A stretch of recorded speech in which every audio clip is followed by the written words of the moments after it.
नमस्ते विद्यार्थी मित्रों, कक्षा 8 विषय हिंदी। आज का हमारा पाठ है आखिरी पाठ ममता। ममता जो पाठ है उनकी समझ जब भी हम प्राप्त कर रहे हैं तो उनसे पहले एक बात बताएं कि जब भी आप इस वीडियो को देख रहे हैं तो आप अपनी पाठ्य पुस्तक अपने हाथ में रखेंगे और पेंसिल भी अपने साथ रखेंगे। जो भी कठिन शब्द लगे या तो ये इस पाठ में कई मुहावरे भी हैं जिनको नोट करते जाना है, क्योंकि परीक्षा में हमारे लिए वो बहुत ही ज़रूरी है। पाठ की शुरुआत से पहले हम देखेंगे लेखक का परिचय। तो उनका नाम यहाँ पर दिया गया है। 1 मार्क्स के प्रश्न में हमें यह भी पूछा जाता है कि जो यह पाठ है ममता, उनके लेखक कौन है। तो उनके लेखक है जयशंकर प्रसाद जी। और दूसरा हमारा 1 मार्क्स का प्रश्न है कि जो यह पाठ है उनका साहित्य प्रकार कौन सा है। तो इनका साहित्य प्रकार है, इस पाठ का साहित्य प्रकार है कहानी।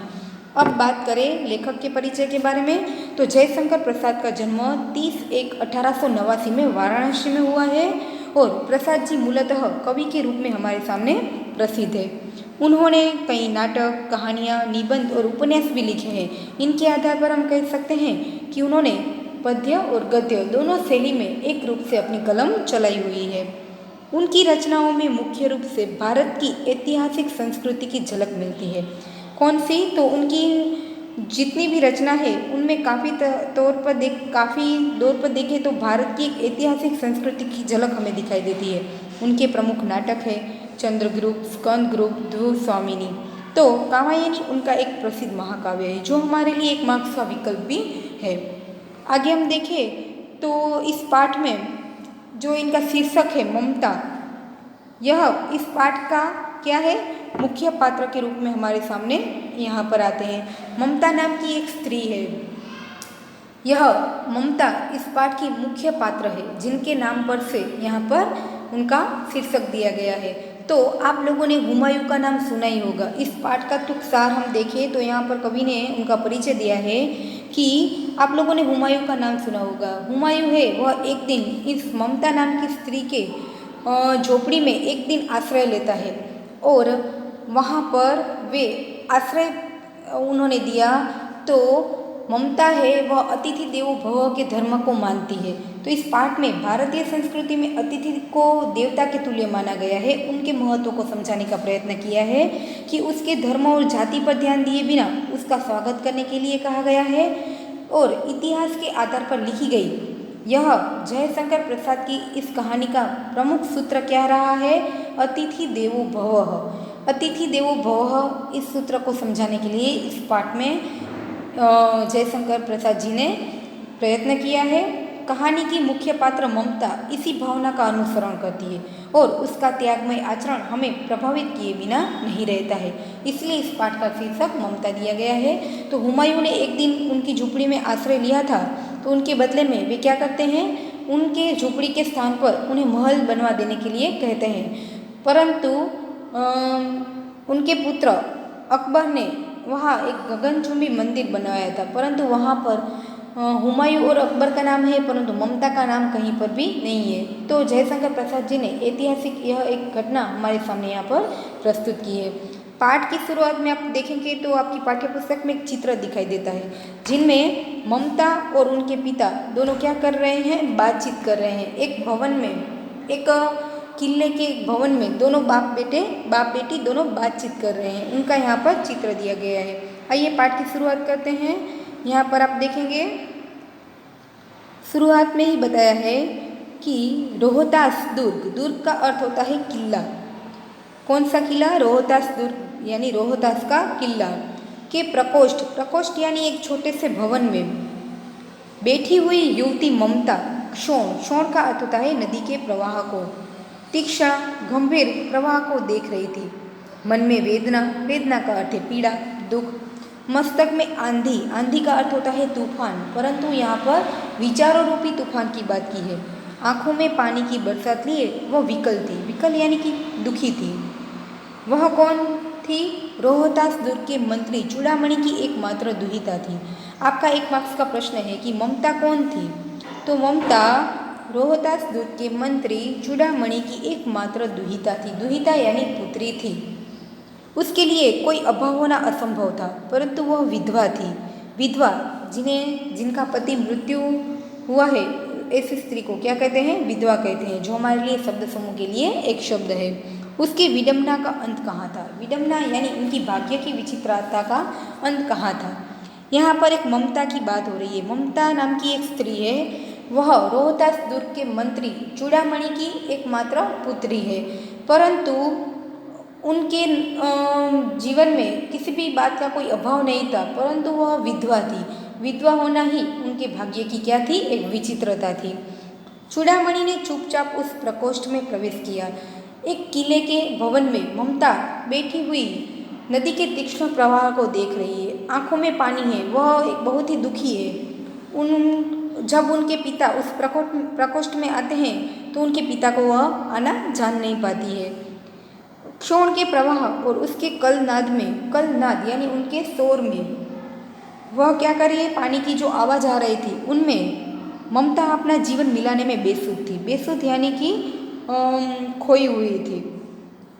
पिता का आना न जान सकी। चूड़ामणि व्यथित हो उठे। व्यथित होना यानी पीड़ित हो उठे। अपनी पुत्री को इस अवस्था में देख, अपनी पुत्री को की इस हालत को देख वह चिंतित हो जाते हैं। स्नेह पालिता पुत्री के लिए क्या करे, यह वह स्थिर न कर सकते थे। स्नेह पालिता यानी जिन्होंने बड़े ही प्यार से जिनका उछेर किया है, ऐसी पुत्री के लिए वे अब क्या करें, उनके लिए उन्हें कुछ समझ नहीं आ रहा था। लौटकर बाहर चले गए। ऐसा प्रायः होता, परंतु आज मंत्री के मन में बहुत ही दुश्चिंता थी। दुश्चिंता यानी बहुत ही चिंता थी। पैर सीधे न पड़ते थे। ऐसा कभी नहीं होता था, परंतु आज अपनी पुत्री को इस हालत में देख उनके सामने जाने की उनकी हिम्मत नहीं हो रही थी। एक पहर बीत जाने पर वे फिर ममता के पास आए। एक पहर 3-3.5 घंटे का जो एक समय होता है, एक पहर बीत जाने पर वे फिर ममता के पास आते हैं। उस समय उसके पीछे 10 सेवक चांदी के बड़े थालों में कुछ लिए खड़े थे। जब भी वह ममता के पास दूसरी बार आते हैं तो उनके साथ इस बार कौन आए थे? सेवक अपने हाथों में कुछ लिए उनके पास आए थे। कितने ही मनुष्यों की पद शब्द सुन ममता ने घूमकर देखा। पद शब्द का अर्थ होता है पग की आवाज़। जब पहले पिता आए तो उनका आना न जान सकी, परंतु जब उनके पिता के साथ कई लोग आए तो उनके पैर की आवाज़ से ममता अपने जागृत अवस्था में आती है। मंत्री ने सब थालों को रखने का संकेत दिया। अनुचर थाल रखकर चले गए। अनुचर यानी उनके साथ जो आए हुए सेवक थे, वे लोग क्या करते हैं? थाल रखकर चले जाते हैं। ममता के पिता ने उन सभी को थाल वहाँ पर रखकर चले जाने के लिए आदेश दिया, तो वे लोग उन्हीं आदेश पर आगे बढ़ते हैं। ममता ने पूछा, यह क्या है पिताजी?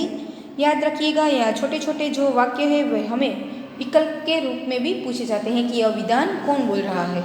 ममता अपने पिता से पूछती है कि यह सब क्या है? तेरे लिए है बेटी, उपहार है।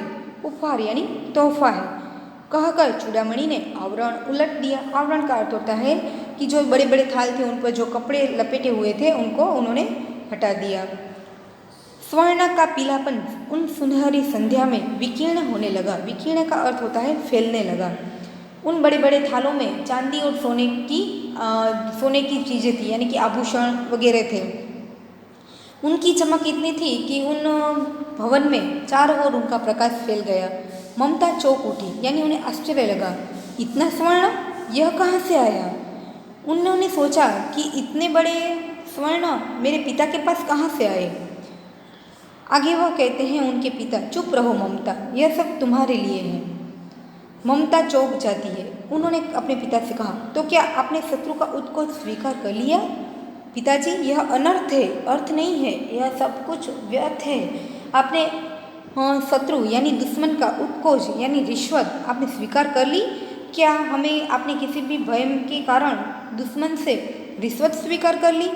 लौटा दीजिए पिताजी, हम लोग ब्राह्मण हैं। यहाँ पर ममता अपना धर्म बताती है कि वह किस जाति की है, तो वह ब्राह्मण जाति की है। हमें 1 मार्क्स के प्रश्न में भी पूछा जाए तो कि ममता किस धर्म का पालन करने वाली थी?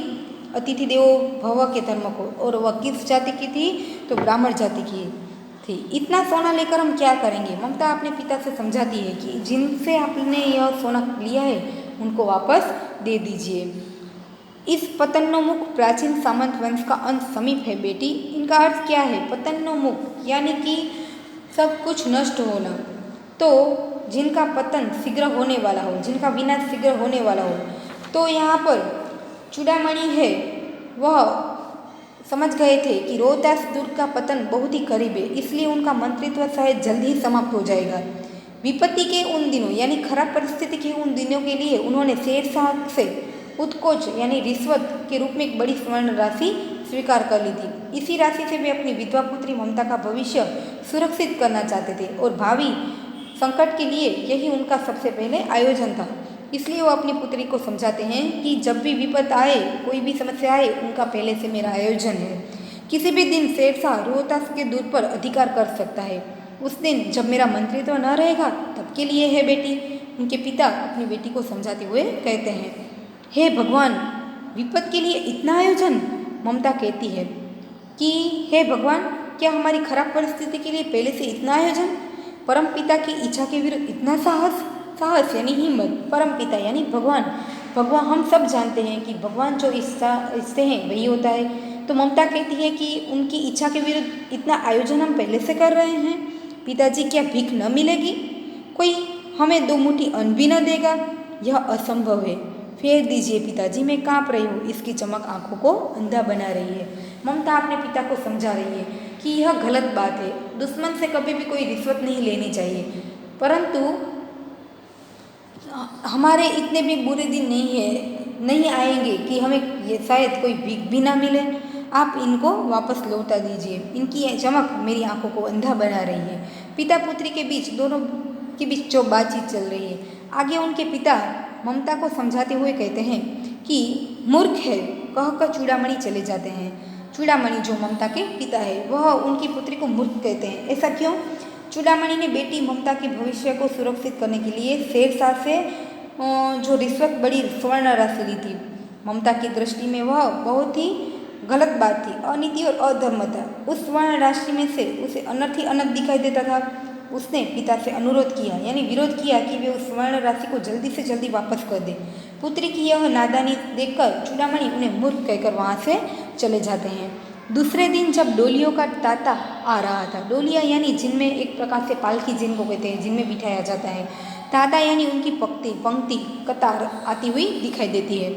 मंत्री चूड़ामणि का हृदय धक धक करने लगा। हृदय धक धक करना यह हमारा क्या है? मुहावरा है, जिनका अर्थ होता है घबराना। मंत्री चूड़ामणि समझ गए कि दुश्मन ने आक्रमण कर दिया है।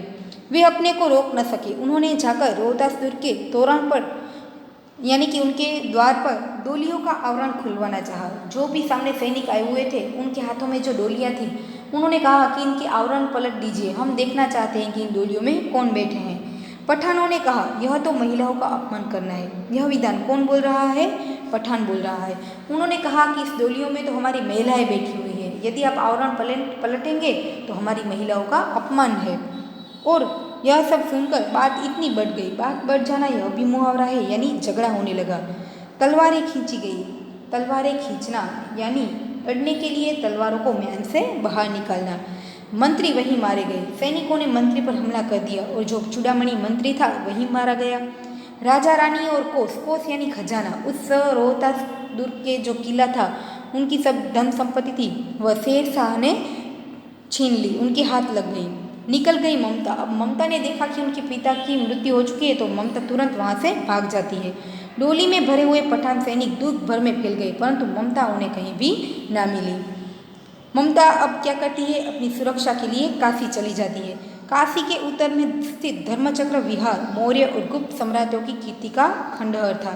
इस विधान को सही तरह से देखें तो खंडित शिखरों वाले भवन तृणगुल्म यानी घास फूस से वह ढक चुके थे। यह एक प्राचीन ईंटों थी जिनमें भारतीय शिल्प की विभूति का हमें दर्शन होता है और ग्रीष्म की चंद्रिका में स्वयं को शीतल कर रहे थे। यहाँ पर हम देखें तो काशी के उत्तर में धर्मचक्र एक विहार था। उसे मौर्य और गुप्त सम्राटों ने बनवाया था। वह उनकी कीर्ति का एक प्रतीक था, लेकिन अब वह खंडहर हो चुका था। उस भवन के शिखर खंडित हो चुके थे और वहाँ अब घास और झाड़ियाँ उग गई थी। फिर भी उन टूटी हुई दीवारों और ईंटों में भारतीय शिल्प कला की भव्य झलक हमें दिखाई देती है। इसे ही प्रसाद जी ने ईंटों की ढेर में बिखरी हुई भारतीय शिल्प की विभूति कहा है। ईंटें खंडहर हो चुकी है, परंतु वह एक प्राचीन संस्कृति की झलक दिखाई देती है, इसलिए वह हमारी क्या है? एक संपत्ति है, विभूति है। उनकी यहाँ पर बात की गई है। ममता वहाँ जाकर छिप जाती है। और कहा जाता है कि जहाँ गौतम बुद्ध वहीं से उन्होंने अपने ज्ञान का उपदेश दिया था, और जहाँ गौतम का उपदेश ग्रहण करने के लिए पंचवर्गीय भिक्षु भी पहले मिले हुए थे। उसी स्तूप के भग्नावशेष की मलिन छाया में ममता क्या करती है, स्तूप यानी एक प्रकार का बौद्ध मठ है, जहाँ पर भग्नावशेष यानी वो टूटे फूटे हालत में था, उनकी मलिन छाया मंद प्रकाश में झोपड़ी के दीपालोक में एक स्त्री पाठ कर रही है। अब यहाँ पर बात आती है, कई दिन बीत जाते हैं। एक घटना यह हुई कि चूड़ामणि की मृत्यु हो चुकी। उनके बाद ममता क्या करती है, अपनी सुरक्षा के लिए वहाँ से भाग निकलती है और काशी में जाकर रहती है। अब इन घटना को कई दिन बीत चुके हैं। फिर जहाँ पर गौतम बुद्ध ने अपने ज्ञान का उपदेश दिया था, ऐसी एक बौद्ध मठ की छोटी सी झुपड़ी में क्या हो रहा है, कोई एक स्त्री दीपक के अच्छे से प्रकाश में वह पाठ करती हुई सुनाई देती है। इन दोनों के बीच काफ़ी समय निकल चुका है। अब आगे देखते हैं कि क्या होता है। वह पाठ कौन सा था, अनन्याश्चिविन्तयन्तो मां ये जनाः पर्युपासेते। इनका अर्थ होता है कि जो लोग अनन्य भाव से, भगवत गीता का यह एक पंक्ति है, जो लोग अनन्य भाव से मेरा चिंतन करते हैं, उन भक्तों के योगक्षेम में मैं अपने को वहन करता हूँ। यह एक पाठ चलता हुआ रहता है और अचानक से वह पाठ रुक गया। क्योंकि जो झोपड़ी में पाठ चल रहा था, उस झोपड़ी के द्वार पर एक भीषण और हताश आकृति दीपक के मंद प्रकाश में सामने खड़ी हुई दिखाई देती है। वहाँ पर उस झोपड़ी के द्वार पर कोई एक व्यक्ति आकर खड़ा हो जाता है, जो बहुत ही हताश है, उदास है, थका हुआ दिखाई देता है। स्त्री खड़ी होती है, उसने कपाट बंद करना चाहा, कपाट यानी द्वार बंद करना चाहा, परंतु उस व्यक्ति ने कहा, माता मुझे आश्रय चाहिए। जैसे ही वह स्त्री उस झोपड़ी का द्वार बंद करना चाहती है, तो उस आए हुए पथिक ने कहा कि मुझे आपकी झोपड़ी में क्या चाहिए, आश्रय चाहिए। यह विधान कौन बोल रहा है, द्वार पर आया हुआ पथिक बोल रहा है। तुम कौन हो, स्त्री ने पूछा। उस झोपड़ी की में रहने वाली स्त्री ने पूछा कि आखिर तुम कौन हो। अब वह आया हुआ व्यक्ति कौन था, इस बात को हम दूसरे पाठ में देखेंगे, और उन्होंने ममता से किस प्रकार की मदद मांगी, उनके बारे में हम दूसरे पार्ट में देखेंगे। क्योंकि यह पार्ट बहुत ही लंबा है और आप लोग आसानी से समझ सके, इसलिए इनके 2 पार्ट बनाए गए हैं। तो पूरा पहला पार्ट देखने के बाद आप लोग दूसरा पार्ट भी देखेंगे। तब तक आप क्या करेंगे, इस पाठ को अच्छी से समझेंगे।